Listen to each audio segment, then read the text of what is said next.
பிறவியிலும் sir உங்களோட பெயர் தெரிஞ்சுக்கலாமா? சார் உங்களுக்கு பதில் வேணும்னா நான் கேட்குற கேள்விக்கு பதில் சொல்லுங்க. என்ன பேசணும் நீங்க சொல்லுங்க. மறுபிறவியை பத்தி வேற யார் சொல்லி கொடுப்பா? ஆன்மீகம் என்ன? ஒரு நிமிஷம் மேடம், ஆன்மீகம் என்றால் என்ன? அரசு பள்ளியில ஆன்மீகம் பேசக்கூடாது யார் சொன்னது? இந்தியன் கான்ஸ்டிடியூஷன் லா சொல்லுதா? பள்ளியில் நடந்த நிகழ்ச்சியில் அத்தனை ஆசிரியர்களும் அமைதி காத்த போது பிற்போக்கு சிந்தனைக்கு எதிராக ஒற்றை குரலாக ஓங்கி ஒலித்தார் ஆசிரியர் சங்கர். சென்னையைச் சேர்ந்த பார்வை மாற்றுத்திறனாளியான ஆசிரியர் சங்கர் சைதாப்பேட்டை அரசு மாதிரி மேல்நிலைப் பள்ளியில் தமிழ் ஆசிரியராக பணியாற்றி வருகிறார். அந்த பள்ளியில் நடந்த நிகழ்ச்சியில் மாற்றுத்திறனாளிகளை சிறுமைப்படுத்தும் வகையில் மகாவிஷ்ணு பேசிய போது அடுத்த கணமே ஆசிரியர் சங்கர் எதிர்வினையாற்றியதுதான் என்று ஒட்டுமொத்த விவாதங்களுக்கும் காரணமாக அமைந்தது. அறிவுக்கு ஒவ்வாத கருத்தை ஒருவர் பேசும்போது மற்றவர்கள் வாய்மூடி மௌனமாக இருந்த நிலையில் அதை தடுத்து நிறுத்தி துணிந்து கேள்வி கேட்ட திறன் ஆசிரியர் சங்கருக்கு எப்படி வந்தது என்பதற்கு காரணம் அவர் கற்ற கல்வி. ஆம், சங்கர் தமிழாசிரியர் மட்டுமல்ல, பகுத்தறிவு என்ற தலைப்பில் முனைவர் பட்டம் பெற்ற PhD பட்டதாரி. அந்த பகுத்தறிவின் வெளிப்பாடுதான் முனைவர் சங்கர் கேள்வி எழுப்ப காரணம்.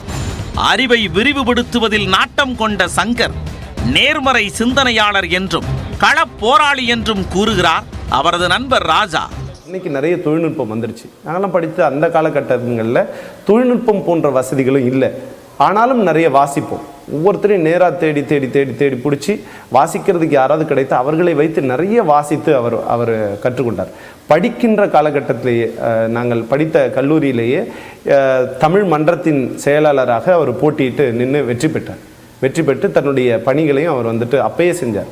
அப்பயே அவருடைய அந்த பகுத்தறிவு சிந்தனை அப்படிங்கிறது தன்னுடைய கல்லூரி காலத்திலேயே வெளிப்படுத்தினார் திரு சங்கர் அவர். மிகச்சிறந்த பேச்சாளரும் கூட, ரொம்ப அழகாக பேசக்கூடியவர், மிகச்சிறந்த பாடகரும் கூட சங்கர். ஆனால் இந்த கல்வியை பெற முனைவர் சங்கர் உடைத்தெறிந்த தடைகள் ஏராளம்.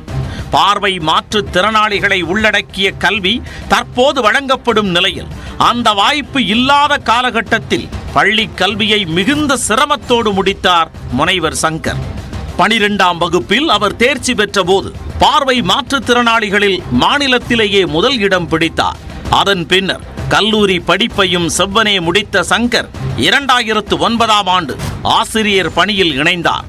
பார்வை மாற்றுத்திறனாளியாக இருந்தாலும் எந்த சிறப்பு ஒதுக்கீடும் இல்லாமல் மெரிட் அடிப்படையில் ஆசிரியர் பணியில் சேர்ந்தவர் முனைவர் சங்கர் என்பது குறிப்பிடத்தக்கது.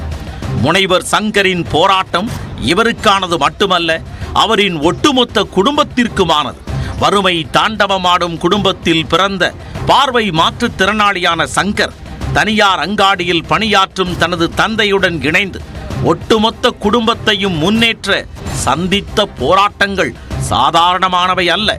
பார்வை மாற்றுத்திறனாளியான சங்கர் சகோதரரை படிக்க வைத்து வருவாய் ஆய்வாளராக உயர்த்தி உள்ளார். அவரது இளைய சகோதரர் பலவகை மாற்றுத்திறனாளி. பகுதி பார்வை மாற்றுத்திறனாளியான தனது மனைவிக்கும் ஊக்கமளித்து அரசு ஊழியராக்கி உள்ளார் முனைவர் சங்கர்.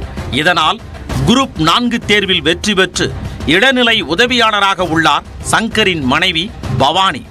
இது என்ன ஒரு சிறப்புனா, இவர் பள்ளியில் மட்டும் ஆசிரியராக இல்லை, அவர் கூட யாரெல்லாம் சேர்றாங்களோ, அவரோடு யாரெல்லாம் சேர்றாங்களோ அவங்க அத்தனை பேரையும் ஒரு அறிவாளியாக ஆக்குகின்ற ஒரு பணியை அவர் செஞ்சார்.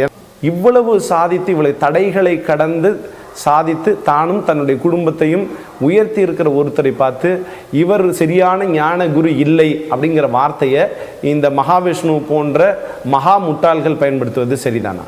தனக்கு தடையாக இருந்த அனைத்து சவால்களையும் தவிடுபொடியாக்கி தன்னையும் தன் குடும்பத்தையும் தன்னம்பிக்கைக்கு முன்னுதாரணமாக உருவாக்கிய முனைவர் சங்கருக்கு முன்பு நின்று முற்பிறவி பாவம்தான் மாற்றுத்திறனுக்கு காரணம் என்று பேசினால் அவருக்கு கோபம் வரத்தானே செய்யும்.